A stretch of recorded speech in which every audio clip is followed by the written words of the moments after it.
Hi നമസ്കാരം. എല്ലാവർക്കും വീണ്ടും ഒരു പുതിയ വീഡിയോയിലേക്ക് സ്വാഗതം. ഇന്നത്തെ വീഡിയോ നല്ല മഴയുള്ള ദിവസം എടുത്ത വീഡിയോ ആണ് കേട്ടോ. ഞാൻ വീഡിയോ എടുക്കാൻ പോകുന്ന ദിവസങ്ങളിലേക്ക് ഇപ്പോൾ നല്ല മഴയാണ്. മഴ കാരണം തന്നെ ഇവിടെ ഇടയ്ക്കിടയ്ക്ക് കറണ്ട് പോക്കുണ്ട് കേട്ടോ. ഞാൻ വീഡിയോ എടുക്കാൻ വിചാരിച്ചിരുന്ന ദിവസം ഇതുകൊണ്ട് ഞാൻ ഇന്ന് എന്തായാലും എടുത്തത്. എൻ്റെ ഇടയ്ക്കിടയ്ക്ക് കറണ്ടും പോയിട്ടുണ്ടായിരുന്നു. അപ്പോൾ കട്ടൊക്കെ ചെയ്തിട്ടാണ് ഞാൻ എടുത്തിട്ടുണ്ടായിരുന്നത്. അപ്പോൾ എത്രത്തോളം നന്നായിട്ടുണ്ടെന്ന് എനിക്കറിയില്ല കേട്ടോ ഞാൻ ഇന്നെടുത്ത വീഡിയോ. ഞാൻ ഒരു റെസിപ്പി കാര്യങ്ങളൊക്കെ ഇട്ടിട്ടുണ്ടായിരുന്നു ഈ വീഡിയോയിൽ. ആ സമയത്തൊക്കെ കറക്റ്റായിട്ട് കറണ്ടും പോയിട്ടുണ്ടായിരുന്നു. എന്നാലും എനിക്ക് പറ്റുന്ന പോലെയൊക്കെ ഞാൻ എടുത്തിട്ടുണ്ട് കേട്ടോ. അപ്പം നമുക്ക് വീഡിയോയിലോട്ട് പോകാം. രാവിലെ മഴ ഒന്ന് കുറച്ച് കുറഞ്ഞപ്പോൾ ഞാൻ ഫസ്റ്റ് തന്നെ പാലെടുക്കാൻ വേണ്ടിയാണ് കേട്ടോ പോയത്. അപ്പോൾ ആ ചേട്ടനെ പാല് ഗേറ്റിൻ്റെ മേലെ ഉണ്ടോ കൊണ്ടുവന്ന് വെക്കാനുള്ളത് പാല്. അപ്പോൾ നല്ല ഇടിയൊലുക്കും അതേപോലെ തന്നെ മിന്നലൊക്കെ ഉള്ളത് കാരണം കുറച്ച് പേടിയുണ്ടായിരുന്നു കേട്ടോ പുറത്തോട്ട് ഇറങ്ങാനായിട്ട്. അപ്പോൾ പിന്നെ മഴ കുറച്ചൊന്ന് കുറഞ്ഞപ്പോൾ ഞാൻ അതൊക്കെ പോയി എടുത്തു. അപ്പോൾ ഞാൻ നേരെ അടുക്കളയിലോട്ട് വന്നു. ജനലൊക്കെ തുറന്നിടുമ്പോൾ ഇതാണ് കേട്ടോ നമ്മുടെ ജനലിൽ നിന്ന് പുറത്തോട്ട് കാണുന്നൊരു വ്യൂ എന്ന് പറഞ്ഞാൽ മെയിൻ റോഡാണ് കേട്ടോ കാണുന്നത്. നേരെ കാണുന്നത് മെയിൻ റോഡ് തന്നെയാണ്. ഞാൻ രാവിലെ അടുക്കള വാതിലൊന്ന് തുറന്നതാണ് കേട്ടോ. അപ്പം നല്ല മഴയത്ത് ഇവിടെ ഈ മാവിന് നല്ലോണം മാങ്ങ വീഴാറുണ്ട് കേട്ടോ. നല്ല ടേസ്റ്റുള്ള മാങ്ങയായിട്ട് കഴിക്കാനായിട്ട്. അപ്പോൾ രാവിലെ പുട്ടാണ് കേട്ടോ ഉണ്ടാക്കേണ്ടത്. അപ്പോൾ പുട്ടിന് ഞാൻ മാവൊക്കെ കുഴച്ച് വെച്ചിട്ടുണ്ടായിരുന്നു. അത് കഴിഞ്ഞ് പിന്നെ മിക്കപ്പോഴും പുട്ട് തന്നെയാണ് ഉണ്ടാക്കാറുള്ളത്. എളുപ്പം പുട്ടാണല്ലോ ഉണ്ടാക്കാനായിട്ട്. പിന്നെ ഇന്ന് കുറച്ച് തിരക്കുള്ള ദിവസമായിരുന്നു കേട്ടോ. അങ്ങനെ കുട്ടികൾക്ക് പുസ്തകം നോട്ട്ബുക്കും കാര്യങ്ങളൊക്കെ മേടിച്ചിട്ടുണ്ടായിരുന്നു. പക്ഷേ ചെരുപ്പൊന്നും മേടിച്ചിട്ടുണ്ടായിരുന്നില്ല. ചെരുപ്പ് ഈ പ്രാവശ്യം ഷൂ ആയിരുന്നു അവർക്ക്. അപ്പോൾ ഈ കൊല്ലം ഒരു ഷൂ മാറ്റി ചെരുപ്പ് പോലെ ചെരുപ്പാക്കിയിട്ടുണ്ട്. അപ്പം ബ്ലാക്ക് കളറിൽ അങ്ങനത്തെ ഒരു ചെരുപ്പാക്കിയിട്ടുണ്ട്. അപ്പോൾ അത് മേടിക്കണം വിചാരിച്ച് നിൽക്കണമായിരുന്നു. അപ്പോൾ അത് ലാസ്റ്റാണ് അത് അറിഞ്ഞത് കേട്ടോ ഷൂ മാറ്റിയിട്ടുള്ളത്. നമുക്കത് മേടിക്കാൻ പോകണം. അപ്പോൾ 2 പേർക്കും മേടിക്കണം. അപ്പം ഞങ്ങൾ ചെരുപ്പ് മേടിക്കാണ്ടിരിക്കണമായിരുന്നു. കഴിഞ്ഞ വർഷത്തെ തന്നെ ഷൂ ഒക്കെ ഉള്ളത് കാരണം മേടിക്കാണ്ടിരിക്കണമായിരുന്നു. പിന്നെ എന്തായാലും അതൊക്കെ മേടിക്കാൻ പോകണമെന്ന് വിചാരിച്ച് നിൽക്കണമായിരുന്നു. അപ്പോൾ അതുകൊണ്ട് വേഗം തന്നെ പണിയൊക്കെ തീർക്കാമെന്ന് വിചാരിച്ചിട്ടോ. അപ്പോൾ ഒരു പുട്ടുണ്ടായി കഴിഞ്ഞപ്പോഴേക്കും തേങ്ങ ഫ്രിഡ്ജിൽ ഉണ്ടായിരുന്ന തേങ്ങ തീർന്നായിരുന്നു കേട്ടോ. അപ്പോൾ പിന്നെ അധികം കുറച്ച് ഞാൻ മടിച്ചിട്ടോ. പിന്നെ ഈ മഴയത്ത് ഒരു തേങ്ങ പോയി പൊതിച്ചെടുക്കാൻ കുറച്ച് മടിയുണ്ടായിരുന്നു. എന്നാലും എന്തായാലും എനിക്ക് മീൻ കറിക്കൊക്കെ തേങ്ങ ആവശ്യമുണ്ടായിരുന്നു, തേങ്ങാപ്പാൽ ആവശ്യമുണ്ടായിരുന്നു. അപ്പം ഞാൻ തേങ്ങ ഒരെണ്ണം പൊതിച്ചെടുക്കാമെന്ന് വിചാരിച്ചു. ഇപ്പം നല്ല മഴയും കാറ്റൊക്കെ ഉള്ള കാരണം തെങ്ങിന്ന് തേങ്ങയൊക്കെ എന്തായാലും താഴ്ത്ത് വീണ് തന്നെ കിട്ടാറുണ്ട് കേട്ടോ. അപ്പം തെങ്ങ് കയറാനൊക്കെ ആൾക്കാരെ കിട്ടാൻ ഇവിടെ നല്ല ബുദ്ധിമുട്ടാണ്. അപ്പോൾ പിന്നെ ഉണങ്ങിയ തേങ്ങയൊക്കെ വീണ് കിട്ടാറുണ്ട്. അപ്പം ചിലത് നല്ലതായിരിക്കും, ചിലത് നല്ലതായിരിക്കില്ല കേട്ടോ. അപ്പം എനിക്ക് കുറേ നോക്കിയിട്ട് എനിക്ക് പൊതിക്കാൻ പറ്റുന്നുണ്ടായിരുന്നില്ല കേട്ടോ. അപ്പോൾ പിന്നെ ഹസ്ബൻഡാണ് അപ്പോൾ എനിക്ക് പൊതിച്ച് തന്നിട്ടുണ്ടായിരുന്നു. ഞാൻ കൊണ്ടുവന്നത് നല്ലതാണോ നോക്കണേട്ടോ. പിന്നെ വെള്ളത്തിലൊക്കെ ഇങ്ങനെ കിടന്നത് തന്നെ നമുക്കത് നല്ലതാണോ ഇല്ലേന്ന് അറിയില്ലല്ലോ. അപ്പോൾ തേങ്ങാപ്പാൽ എടുക്കുമ്പോഴേക്കും നല്ല തേങ്ങ തന്നെ വേണമല്ലോ. അപ്പം ഞാൻ നോക്കിയപ്പോഴേക്കും കുഴപ്പമൊന്നുമില്ല, നല്ല തേങ്ങയായിരുന്നു. അപ്പോൾ ഞാൻ തേങ്ങയൊക്കെ ചിരണ്ടി എടുത്തിട്ടുണ്ടായിരുന്നു പുട്ടിന്. ആ സമയത്ത് തന്നെ ചോറും വെച്ചിട്ടുണ്ടായിരുന്നു കേട്ടോ. അപ്പോൾ ചോറിനുള്ളതും വെച്ചിട്ടുണ്ടായിരുന്നു. പിന്നെ നല്ല മഴയൊക്കെ അല്ലേ. അപ്പോൾ ഞാൻ വിചാരിച്ചു കൊള്ളിയൊക്കെ വേവിച്ച് ഉള്ളിച്ചമ്മന്തിയൊക്കെ കൂട്ടി കഴിക്കാമെന്ന് വിചാരിച്ചു കേട്ടോ. അപ്പോൾ ഞാൻ കൊള്ളിക്കിഴങ്ങ് എടുത്തിട്ടുണ്ടായിരുന്നു. അതിൽ കുറച്ച് ഉപ്പ് പൊടിയും അതേപോലെ മഞ്ഞൾപ്പൊടി ഇട്ട് നന്നായിട്ട് വേവിച്ചു കേട്ടോ. പക്ഷേ പറ്റിയത് എന്താണെന്ന് വെച്ചിട്ടുണ്ടെങ്കിൽ ഒട്ടും ടേസ്റ്റ് ഉണ്ടായിരുന്നില്ല കേട്ടോ. കൊള്ളിക്കിഴങ്ങിന് ഒട്ടും തന്നെ നല്ലതായിരുന്നില്ല. വാപ്പ മേടിച്ചു കൊണ്ടതാണ് കേട്ടോ. ഇപ്പം ഇങ്ങനെ വിൽക്കണപ്പോഴേക്കും ആൾ ഇഷ്ടം തോന്നിയിട്ട് കഴിക്കാമല്ലോ എന്ന് വിചാരിച്ച് മേടിച്ചു കൊണ്ടതാണ്. പക്ഷേ ഒരുപാട് നേരം വിസിലേൽപ്പിച്ചായിരുന്നു. പക്ഷെ ഒട്ടും വെന്ത് കിട്ടിയിട്ടുണ്ടായിരുന്നില്ല കേട്ടോ. അപ്പോൾ അത് അങ്ങനെ തന്നെ എടുത്ത് കളയേണ്ടിയാണ് വന്നത്. കുറച്ച് കഴിക്കാൻ നോക്കി, പക്ഷേ ടേസ്റ്റ് ഉണ്ടായിരുന്നില്ല. അത് കഴിഞ്ഞപ്പോഴേക്കും ഞാൻ പിന്നെ നല്ല ഇടിവെക്കും പുറത്തൊക്കെ കേൾക്കണം. എനിക്ക് അടുക്കളയിൽ തന്നെ നിൽക്കാൻ നല്ല പേടിയുണ്ടായിരുന്നു കേട്ടോ.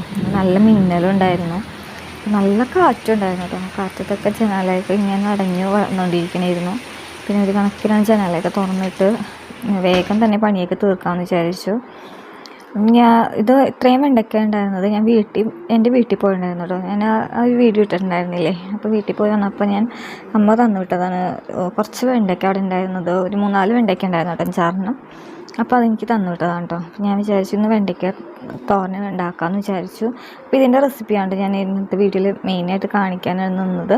അപ്പം ഞാൻ വെണ്ടയ്ക്ക ഈ ഒരു വലിപ്പത്തിലാണ് കേട്ടോ നന്നാക്കി എടുത്തേക്കുന്നത്. ഒരുപാട് നൈസായിട്ടല്ല, കുറച്ച് കട്ടിയിലായിട്ടാണ് നന്നാക്കി എടുത്തേക്കുന്നത്. ഇനിയിപ്പോൾ സ്കൂളൊക്കെ തുറക്കണല്ലേ, അപ്പോൾ വെണ്ടയ്ക്കൊക്കെ കൊണ്ടുവന്ന് കഴിക്കാൻ കുട്ടികളാണെന്നുണ്ടെങ്കിൽ പെട്ടെന്ന് നമുക്ക് അവർക്ക് ലഞ്ച് ബോക്സിൽ ഉണ്ടാക്കി കൊടുക്കുന്ന റെസിപ്പിയാണ്. അതേപോലെ ജോലിക്ക് പോകുന്നവർക്കാണെന്നുണ്ടെങ്കിലും രാവിലെ പെട്ടെന്ന് ഉണ്ടാക്കാവുന്ന ഒരു തോരനാണ് ഈ വെണ്ടയ്ക്ക തോരൻ കേട്ടോ. അപ്പോൾ അത് ഞാൻ ഇത്ര ഉണ്ടായിരുന്നു, വെണ്ടയ്ക്ക നന്നാക്കി വന്നപ്പോൾ ഇത്ര ഉണ്ടായിരുന്നു വെച്ചു. പിന്നെ ഒരു സവാളയുടെ പകുതി എടുത്തിട്ടുള്ളൂ കേട്ടോ, എന്ന് വെച്ചാൽ അത്രയല്ലേ ഉള്ളൂ, വെണ്ടയ്ക്ക അത്രയല്ലേ ഉള്ളൂ. അപ്പോൾ സവാളയും പകുതി എടുത്തിട്ടുള്ളൂ. നല്ല നാടൻ വെണ്ടയ്ക്ക ആയതുകൊണ്ട് തന്നെ നല്ല ടേസ്റ്റ് ഉണ്ടായിരുന്നു കേട്ടോ ഉണ്ടാക്കിയപ്പോൾ. അപ്പോൾ ഇതേ കിഴങ്ങ് ഞാൻ വേവാണ്ടായപ്പോൾ രണ്ടാമതും വെച്ച് നോക്കിയതാണ് കേട്ടോ വേവോന്ന്, പക്ഷേ വെന്ത് കിട്ടിയില്ല എനിക്ക്. അപ്പോൾ നമുക്ക് വെണ്ടയ്ക്ക തോരൻ ഉണ്ടാക്കാം. ഞാൻ ഫസ്റ്റ് ചട്ടി വെച്ചിട്ട് അതിൽ വെളിച്ചെണ്ണ ഒഴിച്ച് കൊടുക്കണേ, എന്നിട്ട് കടുകും കൂടി പൊട്ടിക്കണ്ട കേട്ടോ. ആ സമയത്ത് തന്നെ കറണ്ട് പോയിട്ടുണ്ടായിരുന്നു. പിന്നെ ഞാൻ മോനെ കൊണ്ട് ഒരു ടോർച്ചൊക്കെ കത്തിച്ചിട്ട് വെളിച്ചമൊക്കെ ഇതാക്കിയിട്ടുണ്ട് ഞാൻ പിന്നെ വീഡിയോ എടുത്തത്. കടുക് പൊട്ടിക്കുന്ന സമയത്ത് തന്നെ കറിവേപ്പിലയും കൂടി ഇട്ട് കൊടുക്കാം കേട്ടോ. അതിനുശേഷം നമുക്ക് സവാള ഇട്ട് കൊടുക്കാം. സവാള ഒന്ന് വാടി വരുമ്പോൾ നമ്മൾ നന്നാക്കി വെച്ച വെണ്ടയ്ക്കായും ഇട്ട് കൊടുക്കാം കേട്ടോ. അതല്ലാന്നുണ്ടെങ്കിൽ സമയമില്ലാന്നുണ്ടെങ്കിൽ നമുക്ക് സവാളയും വെണ്ടക്കായും ഒക്കെ ഒരുമിച്ച് തന്നെ ഇട്ട് കൊടുത്ത് ഉണ്ടാക്കാം കേട്ടോ. നല്ല ടേസ്റ്റാണ് കേട്ടോ ഇത്. ഞാൻ വെണ്ടയ്ക്ക ഇത് തോരൻ കഴിക്കാത്തതിന്, പക്ഷെ ഞാനിത് ഉണ്ടാക്കിയപ്പോൾ നല്ല ടേസ്റ്റ് തോന്നിയെന്ന് വെച്ചാൽ ഉണ്ടാക്കി കഴിഞ്ഞപ്പോൾ ഞാനും കഴിച്ചിട്ടുണ്ടായിരുന്നു കേട്ടോ. അപ്പോൾ ഞാൻ അതിന് ശേഷം വെണ്ടയ്ക്കയും കൂടി ഇട്ടതിന് ശേഷം അതിൽ ഉപ്പുപൊടി, മുളക് പൊടി, മഞ്ഞൾപ്പൊടി, അതേപോലെ തന്നെ മല്ലിപ്പൊടി ഇട്ട് കൊടുക്കാം കേട്ടോ. പിന്നെ നിങ്ങൾക്ക് ഗരം മസാലപ്പൊടി ആ ടേസ്റ്റ് ഇഷ്ടമുള്ളതാണെന്നുണ്ടെങ്കിൽ നമുക്കത് ഇട്ട് കൊടുക്കാം. എനിക്ക് മസാലപ്പൊടിയുടെ ടേസ്റ്റ് അത്ര ഇഷ്ടമല്ല കേട്ടോ. അപ്പോൾ ഞാൻ മുളക് പൊടി, മഞ്ഞൾപ്പൊടി, മല്ലിപ്പൊടി ഇത്രയാണ് ഇട്ട് കൊടുത്തിരുന്നത്. പിന്നെ മോര് കേട്ടോ കാച്ചുന്നത്. അപ്പോൾ വേഗം പണിയൊക്കെ തീർക്കണേ കേട്ടോ. അതേപോലെ തന്നെ വെണ്ടയ്ക്ക ആയി കഴിഞ്ഞപ്പോൾ തന്നെ വേറെ ചട്ടി വെച്ചിട്ട് കടുക് പൊട്ടിച്ച് അതേപോലെ കറിവേപ്പിലയും ഇഞ്ചി, വെളുത്തുള്ളി, പച്ചമുളക് അതൊക്കെ ഒന്ന് താളിച്ചെടുക്കണ്ട കേട്ടോ. അത് താളിച്ചിട്ട് അതിൽ കുറച്ച് മുളക് പൊടിയും കുറച്ചൊന്നുള്ളൂ കേട്ടോ. നമ്മൾ പച്ചമുളക് ഇടുന്ന കാരണം കുറച്ച് ഇടുന്നുള്ളൂ മുളക് പൊടി, മഞ്ഞൾപ്പൊടി ഇട്ടിട്ടുണ്ട്. എന്നിട്ട് നമ്മുടെ കയ്യിലുണ്ടായിരുന്ന മോരും കൂടി ഒഴിച്ചിട്ടുണ്ട് കേട്ടോ. അപ്പോൾ നമ്മുടെ ആവശ്യത്തിന് ഉപ്പും കൂടി ചേർത്തിട്ടുണ്ട്. അപ്പോൾ നമ്മുടെ മോര് കറിയും റെഡി ആയിട്ടുണ്ട്.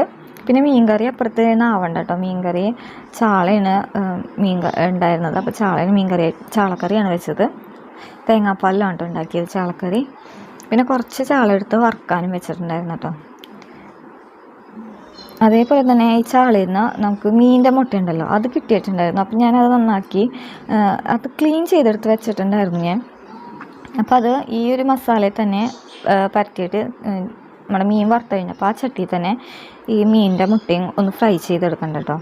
അപ്പോൾ ഇത് വെറുതെ മുളക് പൊടിയും മഞ്ഞൾപ്പൊടിയും ഉപ്പും മാത്രം ചേർത്തിട്ടാണ് കേട്ടോ ഒന്ന് ഫ്രൈ ചെയ്തെടുക്കണേ. അപ്പോൾ ഞാൻ മീൻ വറുക്കുമ്പോഴും വേറെ ഇഞ്ചി വെളുത്തുള്ളി പേസ്റ്റൊന്നും ചേർക്കാറില്ല. മുളക് പൊടിയും ഉപ്പ് പൊടിയും മഞ്ഞൾപ്പൊടിയും മാത്രം ചേർക്കാറുള്ളൂ കേട്ടോ. അപ്പോൾ ഇതൊക്കെ ഈ മീനിൻ്റെ മുട്ട നന്നായിട്ടൊന്ന് മുരിഞ്ഞ് വന്നപ്പോഴേക്കും ഞാൻ ഇതിൽ കുറച്ച് ഉള്ളി അരിഞ്ഞതും അതേപോലെ തന്നെ കറിവേപ്പിലയും പച്ചമുളകും പിന്നെ കുറച്ച് തേങ്ങ ചിരണ്ടിയതും കൂടി ഇട്ട് കൊടുക്കണ്ട കേട്ടോ. എന്നിട്ടൊന്ന് ചിക്കി എടുക്കാൻ വേണ്ടിയാണ്.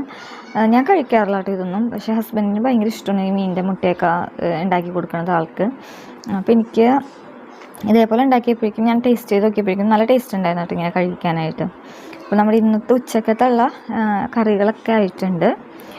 അതെ, ഫസ്റ്റ് മോര് കാച്ചിയതുണ്ടായിരുന്നു. പിന്നെ ചാളക്കറി വെച്ചിട്ടുണ്ടായിരുന്നു. തേങ്ങാപ്പാൽ ഇട്ടിട്ടുണ്ട് ചാളക്കറി വെച്ചത്. അതേപോലെ നമ്മുടെ മീൻ വറുത്തത്, ചാള വറുത്തത് ഉണ്ടായിരുന്നു. പിന്നെ ഒരു കഷ്ണം അയിലുള്ളത് മക്കൾക്ക് വേണ്ടി വറുത്തതാണ് കേട്ടോ. ചാള നല്ല മുള്ളുള്ള കാരണം അവർക്ക് കഴിക്കാൻ പറ്റാത്ത കാരണം. പിന്നെ നമ്മുടെ വെണ്ടയ്ക്ക തോരനുണ്ടായിരുന്നു കേട്ടോ. അപ്പോൾ വെണ്ടയ്ക്ക നന്നാക്കി അതേപോലെ കറിയൊക്കെ ആയി വന്നപ്പോഴേക്കും ആകെ ഇത്ര ഉണ്ടായിരുന്നുള്ളൂ കേട്ടോ, കുറച്ചുണ്ടായിരുന്നുള്ളൂ. പക്ഷെ നല്ല ടേസ്റ്റ് ഉണ്ടായിരുന്നു കേട്ടോ കഴിക്കാൻ. നാടൻ വെണ്ടയ്ക്ക ആയതുകൊണ്ടാവും അങ്ങനെ ടേസ്റ്റ് ഉണ്ടായിരുന്നത്. പിന്നെ ആ കൊണ്ടാട്ടമുളക് ഉണ്ടല്ലോ, അതും കൂടി ഞാൻ വറുത്ത് വെച്ചിട്ടുണ്ടായിരുന്നു. അപ്പോൾ ഇത്രയാണ് കേട്ടോ ഇന്ന് ഉച്ചക്കത്തൊക്കെ ഉണ്ടാക്കിയ കറികൾ.